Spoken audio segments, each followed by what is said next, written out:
வர வழியில வண்டி பிரேக் டவுன் ஆயிடுச்சு. நான் திருவண்ணாமலையில இருந்து வரேன். தூரத்துல இருந்து பார்க்கும்போது உங்க கடையில தான் லைட் தெரிஞ்சது. போன் பண்ணி உதவி கேட்கலாம்னு நினைச்சா போன்ல சார்ஜ் இல்ல. உள்ள வரலாமா? போனை சார்ஜ் பண்ணாதான் மெக்கானிக்க கான்டாக்ட் பண்ண முடியும். உங்க சலூனா? ஆமா சார். இந்த சலூன் கட்டுறதுக்கு முன்னாடி இங்க என்ன இருந்துச்சு தெரியுமா?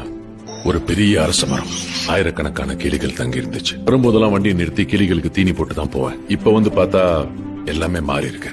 போன் சார்ஜர் இருக்குமா சார்? இந்த ஐபோன் சார். பக்கத்துல ஒரு மெக்கானிக் தெரியும். இஃப் யூ டோன்ட் மைண்ட் என்ன டிராப் பண்றீங்களா? அந்த லெஃப்ட்ல போ. இங்க நிறுத்திக்க. இந்த இடத்துல எப்படி சார் இவ்வளவு கூட்டம்?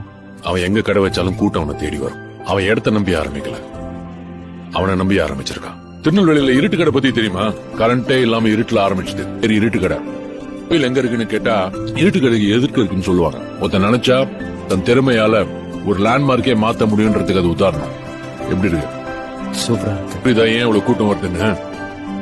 ஒரு பொருள் அங்க மட்டும்தான் கிடைக்கும்னா அது எங்க இருந்தாலும் கூட்டம் தானா தேடி வரும். பூவை தேடிதான் எப்ப வண்டு வரும், வண்டை தேடி பூ போவாது. அதான் இயற்கை. Download ShareChat.